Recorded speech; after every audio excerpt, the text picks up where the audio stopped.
नमस्कार मंडळी, श्री स्वामी समर्थ. गणपती बाप्पा मोरया. आपल्या हिंदू धर्मामध्ये संकष्टी चतुर्थीला विशेष महत्त्व असून संकष्टी चतुर्थी ही गणपती बाप्पांना समर्पित आहे आणि ही संकष्टी चतुर्थी जर मंगळवारी आली तर तिला अनन्यसाधारण महत्त्व प्राप्त होतं. मंगळवारी येणाऱ्या संकष्टी चतुर्थीला अंगारिका किंवा अंगारकी संकष्टी चतुर्थी या नावानं संबोधलं जातं. अंगारकी चतुर्थी हा मोक्षदायक दिवस मानला जातो. या दिवशी भगवान श्री गणपती बाप्पांची उपासना केल्यास भक्तांच्या सर्व इच्छा मनोकामना पूर्ण होतात. गणपती बाप्पांसाठी या दिवशी व्रत उपवास केल्यानं जीवनातील सर्व अडचणी, दुःख, दारिद्र्य दूर होतं. बुद्धी, विवेक आणि सुख समृद्धीचे अधिपती असलेल्या या श्री गणपती बाप्पांची या अंगारकी चतुर्थीला पूजा केल्यास, उपासना केल्यास त्यांच्या आशीर्वादानं भक्तांच्या सर्व इच्छा मनोकामना पूर्ण होतात.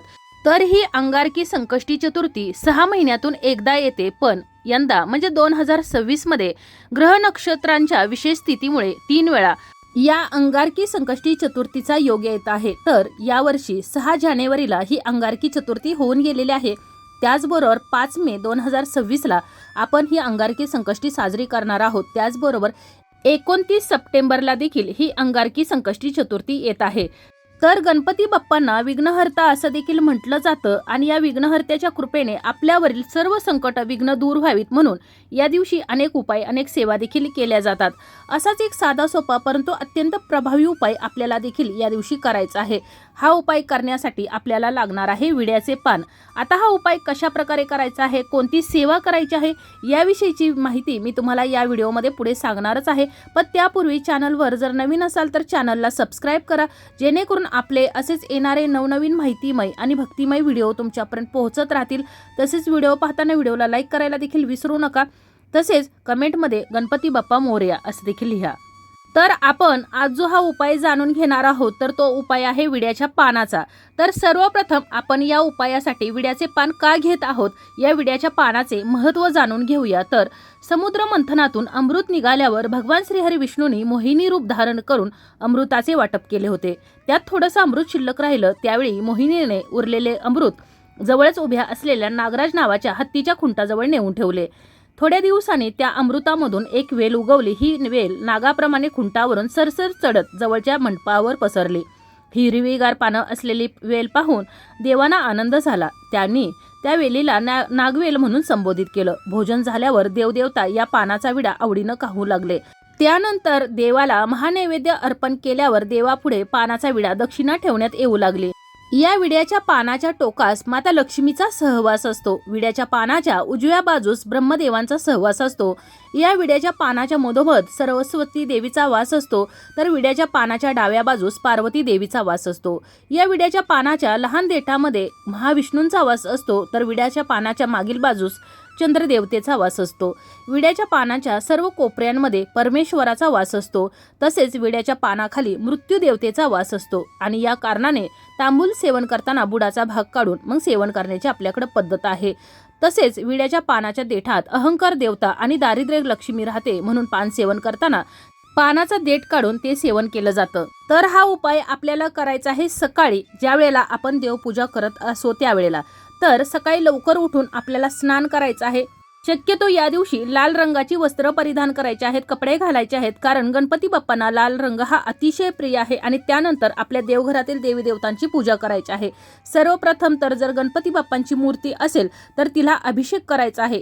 तुम्ही हा अभिषेक करताना पाण्याने करू शकता, पंचामृताने करू शकता किंवा नुसत्या दुधाने जरी हा अभिषेक केला तरी देखील चालू शकतो. अभिषेक झाल्यानंतर गणपती बाप्पांना जास्वंदीची फुलं किंवा कोणतेही लाल रंगाची फुलं असतील तर ती, दुर्वा, हार, दुर्वांची 21 दुर्वांची जुडी अर्पण करायची आहे. धूपदीप दाखवायचा आहे. अगरबत्ती लावल्यानंतर मग गणपती बाप्पांना लाडू असतील किंवा मोदकाचा नैवेद्य, किंवा लाडू नसतील, मोदक नसतील तरी देखील गुळ खोबऱ्याचा नैवेद्य अर्पण करायचा आहे. त्याचबरोबर इतर सर्व देवी देवतांची म्हणजे देवघरातील देवी देवतांची पूजा झाल्यानंतर मग आपल्याला उपायाला सुरुवात करायची आहे. आता उपाय करण्यासाठी आपल्याला नुसते विड्याचे पान घेऊन चालणार नाही, तर या विड्याच्या पानासोबतच आपल्याला आणखीही काही वस्तू लागणार आहेत. तर विड्याची तुम्हाला 4 पानं घ्यायची आहेत, 2-2 जुड्या पानाच्या घ्यायच्या आहेत.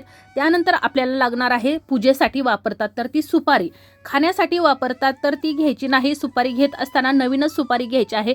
सुपारी हे विघ्नहर्त्याचं स्वरूप आहे. ज्या ठिकाणी गणपती बाप्पांची मूर्ती किंवा प्रतिमा नसते तर त्या ठिकाणी गणपती बाप्पांचं स्वरूप मानून या सुपारीची पूजा केली जाते आणि म्हणूनच आपल्याला यासाठी सुपारी लागणार आहे.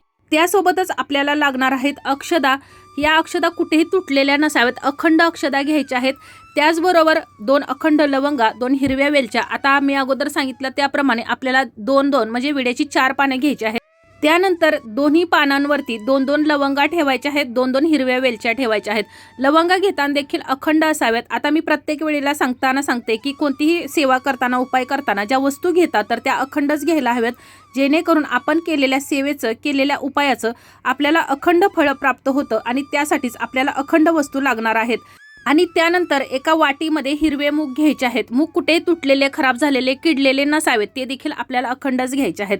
त्यानंतर या सर्व वस्तू घेऊन गणपती बाप्पांसमोर, ज्या ठिकाणी गणपती बाप्पांची देवघरामध्ये मूर्ती आहे तर त्या ठिकाणी आपल्याला आसन घेऊन बसायचं आहे. आता हा उपाय करताना कुटुंबातील कोणत्याही व्यक्तीनं हा उपाय केला तरी देखील चालेल. घरातील जो कर्ता व्यक्ती आहे, घरामध्ये धन कमवून आणण्याचं काम करतो, तर त्या व्यक्तीनं केलं किंवा अगदी आपल्या घरातील एखाद्या मुलानं केलं तरी देखील चालेल. आपला हा उपाय आपल्या कुटुंबाच्या सुख समृद्धीसाठी, भरभराटीसाठी, आपल्या सर्वांच्या इच्छा मनोकामना पूर्ण करण्यासाठी आहे. त्यानंतर या ठिकाणी बसून या वस्तू देवघरासमोर म्हणजेच गणपती बाप्पांची मूर्ती ज्या ठिकाणी ठेवलेली आहे तर त्या ठिकाणी बसून आपल्याला 1 वेळा अथर्वशीर्षाचं पठण करायचं आहे, गणेश स्तोत्र म्हणायचं आहे किंवा कोणतेही गणपतीचे श्लोक तुम्ही म्हणू शकता. आता तुम्हाला यापैकी काहीच येत नसेल तर अथर्वशीर्षाचं तुम्ही श्रवण करू शकता, मोबाईलला लावून तुम्ही हे ऐकू शकता किंवा तुम्ही जरी नुसतं ओम गण गणपते नमः या मंत्राचा 108 वेळा जप केला तरी देखील चालेल. जप करत असताना तुम्ही जपमाळेचा उपाय म्हणजे उपयोग करू शकता किंवा तुम्ही कडधान्य 108 मोजून घ्यायचे आहेत आणि त्याच्या साह्याने तुम्ही हे 108 जप करू शकता. त्यानंतर तुमच्या कुटुंबाच्या संबंधित जी काही अडचण असेल, कोणतीही कितीही मोठं विघ्न असेल तर ते तुम्हाला या ठिकाणी बोलून दाखवायचं आहे. गणपती बाप्पांना आपल्यावरील सर्व संकट, अडचणी, विघ्न दूर करण्यासाठी प्रार्थना करायची आहे. आणि त्यानंतर आपण ह्या ज्या वस्तू घेतलेल्या आहेत तर त्या वस्तू तुम्हाला त्याच ठिकाणी ठेवायच्या आहेत. फक्त जे आपण हिरवे मूग घेतलेले आहेत आणि अक्षदा घेतलेले आहेत तर या दोन्ही वस्तू घेऊन, त्याचबरोबर गणपती बाप्पांच्या पूजेचं जे काही साहित्य आहे तर ते सर्व काही घेऊन आपल्या जवळपास ज्या ठिकाणी गणपती बाप्पांचं मंदिर आहे तर त्या ठिकाणी जायचं आहे. जाताना या ज्या अक्षदा घेतलेल्या आहेत थोड्याशा आणि जे मूग घेतलेले आहेत तर एक पिवळ्या रंगाचा रुमाल घ्यायचा आहे आणि त्यामध्ये थोड्याशा अक्षदा आणि थोडेसे हिरवे मूग याची पोटली तयार करायची आहे.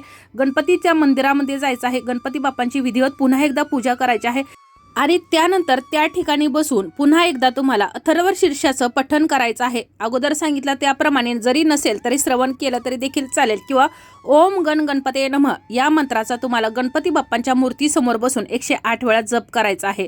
त्यानंतर आपण जे मूग आणि जे अक्षदा मिक्स करून आणलेले आहेत तर ते जी पोटली आहे तर ती गणपती बाप्पांच्या चरणाजवळ तुम्हाला ठेवायची आहे. त्यानंतर गणपती बाप्पांच्या चरणाजवळ आपल्याला उंदीर पाहायला मिळतो. तर हे उंदीर जे आहे तर तो उंदीर गणपती बाप्पांचं वाहन आहे आणि गणपती बाप्पांचं दूत मानला जातो. त्यामुळं तुम्हाला या गणपती बाप्पांच्या पायाजवळ जो उंदीर आहे तर त्याच्या कानामध्ये तुमची जी काही अडचण आहे, समस्या आहे, कितीही मोठं संकट असेल तर ते तुम्हाला या गणपती बाप्पांचा जो दूत आहे तर त्याच्या कानामध्ये सांगायचे आहे. हा जो दूत आहे तर तुमची कितीही मोठी अडचण असेल तर ती गणपती बाप्पांपर्यंत पोहोचवण्याचं काम करत असतो. आणि त्यानंतर तुम्ही गणपती बाप्पांची प्रार्थना करून घरी यायचं आहे. जे उरलेले जे हिरवे मूग आहेत तर ते गोमातेला खाऊ घालायचे आहेत. ज्या ठिकाणी गोमाता असेल तर त्या ठिकाणी जाऊन हिरवा चारा आणि हिरवे मूग या गोमातेला खायला घालणं अत्यंत शुभ मानलं जातं. मध्ये 33 कोटी देवी देवता वास करतात आणि त्यामुळं आपल्याला गोमातेला हिरवा चारा आणि ही जे हिरवे मूग आहे तर ते खाऊ घालायचे आहेत.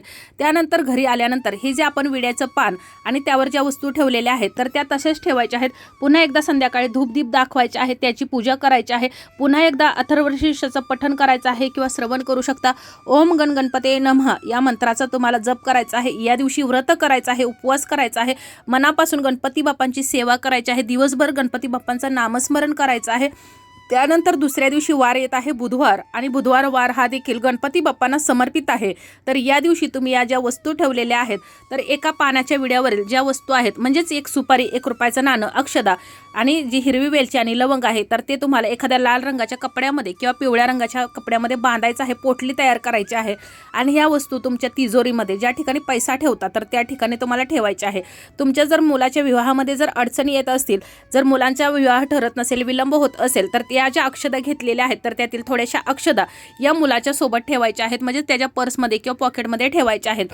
त्याचबरोबर दुसरी जी सुपारी आणि जे साहित्य आहे तर ते ज्या ठिकाणी आपला व्यवसाय आहे तर त्या व्यवसायाच्या ठिकाणी तुम्ही ठेवू शकता आणि तुम्हाला जर कोणत्याच ठिकाणी जर ठेवणं शक्य होत नसेल तर तुम्ही एकच पानाचा विडा घ्यायचा आहे, 1 रुपयाचं नाणं, सुपारी त्या देवघरासमोर ठेवायची आहे। दररोज सकाळी संध्याकाळी त्याची पूजा करायची आहे। तुम्ही एखाद्या महत्त्वाच्या कामासाठी जर जात असाल तर त्यावेळेला तुम्ही हे 1 रुपयाचं नाणं आणि सुपारी सोबत ठेवायची आहे। 1 रुपयाचं नाणं हे लक्ष्मी मातेचं स्वरूप मानलं जातं। पैशामध्ये म्हणजेच नाण्यामध्ये लक्ष्मी वास करत असते आणि सुपारीमध्ये गणपती बाप्पांचं स्वरूप मानलं जातं आणि त्यामुळं आपल्याला या 2 वस्तू नेहमी सोबत ठेवायच्या आहेत। त्याचबरोबर तुम्ही ज्या वेळेला पुन्हा आणून देवघरामध्ये या वस्तू ठेवाल तर त्याचा तुम्हाला अभिषेक करून पुन्हा ठेवायचा आहे किंवा मग तुम्हाला काहीच करणं शक्य होत नसेल तर मग तुमचा जो घराचा मुख्य दरवाजा आहे, उंबरठा आहे, ज्या ठिकाणहून आपल्या घरामध्ये नकारात्मकता, निगेटिव्हिटी किंवा ज्या काही अडचणी येतात तर तुम्हाला एक लाल रंगाच्या पोटलीमध्ये म्हणजेच कपड्यामध्ये बांधून तुमच्या मुख्य दरवाजाच्या चौकटीच्या आतल्या बाजूला तुम्ही हे बांधू शकता। अगदी साधी सोपी सेवा आहे परंतु अत्यंत प्रभावी सेवा आहे। त्याचबरोबर विड्याची पानं ही सुकून जातात त्यामुळे ती खराब होतील, म्हणूनच ही विड्याची पानं दुसऱ्या दिवशी म्हणजेच बुधवारी तुम्ही वाहत्या पाण्यामध्ये सोडून देऊ शकता किंवा मग तुम्ही तुळशीमध्ये जरी ठेवली तरी देखील चालू शकतं। तर अतिशय साधी सोपी सेवा आहे। अंगारकी संकष्टी चतुर्थीला तुम्हाला करायची आहे।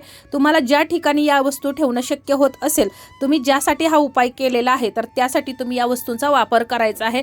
जरी तुम्हाला अंगारकी संकष्टी चतुर्थीला जरी करणं शक्य होत नसेल तरी दर महिन्याला संकष्टी चतुर्थी येत असते आणि ही संकष्टी चतुर्थी गणपती बाप्पांना समर्पित तिथी आहे आणि त्यामुळे तुम्ही हा उपाय दर कोणत्याही संकष्टी चतुर्थीला केला तरी देखील चालेल। तर अशा प्रकारे उपाय करताना आपल्याला गणपती बाप्पांचं नामस्मरण करायचं आहे। ओम गण गणपते नमः या मंत्राचा जप करायचा आहे। आपल्या कुलदेवतेचं नामस्मरण करायचं आहे। तर अशा प्रकारे आपल्याची ही माहिती, आजचा हा व्हिडिओ तुम्हाला कसा वाटला कमेंट करून जरूर कळवा। माहिती आवडली असेल तर व्हिडिओला लाईक करा, चॅनलला सबस्क्राईब करा आणि हा व्हिडिओ जास्तीत जास्त शेअर करा। धन्यवाद।